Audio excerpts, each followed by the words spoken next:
नमस्कार. आशा रेसिपी मध्ये आपलं स्वागत आहे. आज मी बनवते रव्याचा उत्तप्पा. त्यासाठी जे लागणारं आपल्याला कुटायचं जे साहित्य आहे ते घेतलेलं आहे मी. थोडी साखर घेतली, छोटे 2 चमचे. धणा पावडर घेतलीये 1 चमचा छोटा.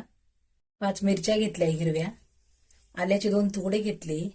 लसणाच्या 7 ते 8 पाकळ्या घेतल्या. चवीनुसार मीठ घेतलंय आणि 2 चमचे जिरे घेतले. हे सर्व साहित्य आपल्याला कुटून घ्यायचंय. बघा, रवाच्या उत्तप्प्यासाठी आपण घेतलंय तांदळाचं पीठ 2 वाट्या, 1 वाटी दही घेतलंय आणि रवा 1 वाटी घेतलाय.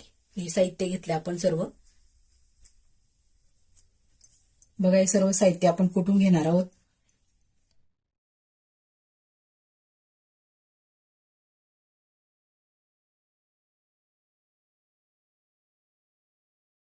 साखरही मी त्यातच टाकलीये.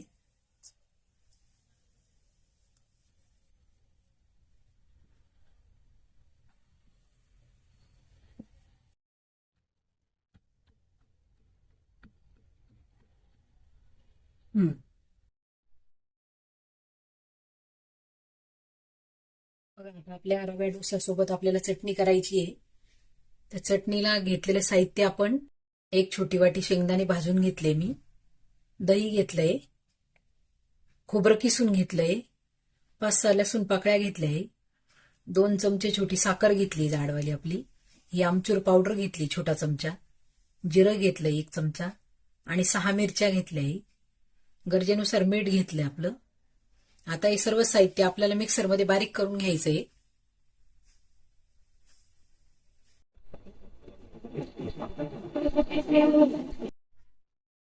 बघा, आपला असं बॅटर तयार करून घ्यायचंय आपल्याला. तरी पाणी थोडंसं टाकावं लागेल.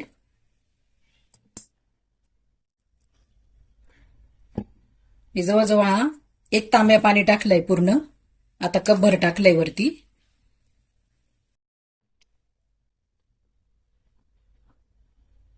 हे बघा, असं बॅटर आपलं तयार झालं पाहिजे.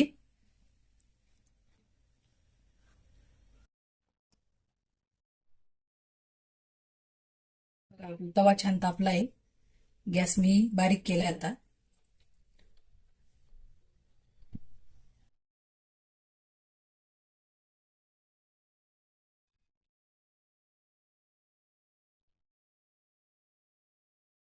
एक चमचा तेल टाकलंय मी. आता आपलं बॅटर छान मुरलंय.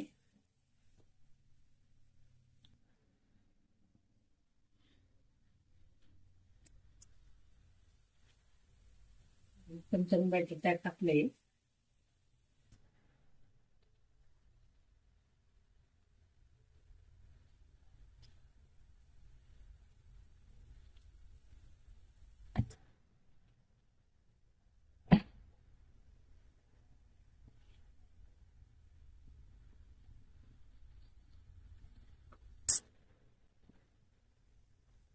थोडा वेळ त्याला होऊ द्यायचंय चांगलं.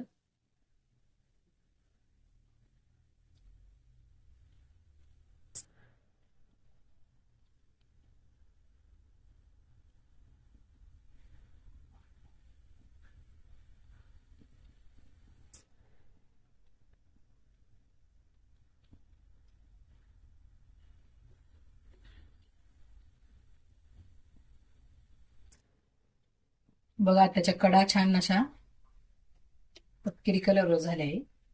म्हणजे ते होत चाललंय बॅटर आपलं.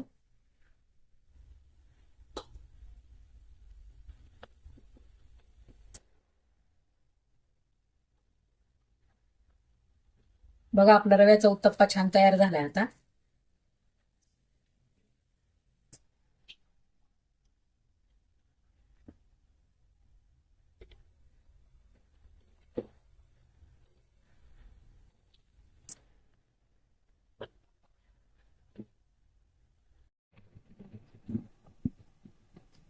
बघा, आपला रव्याचा डोसा तयार झालाय.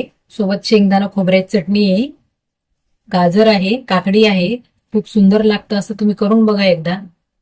चला तर मग भेटूया पुढच्या रेसिपीला.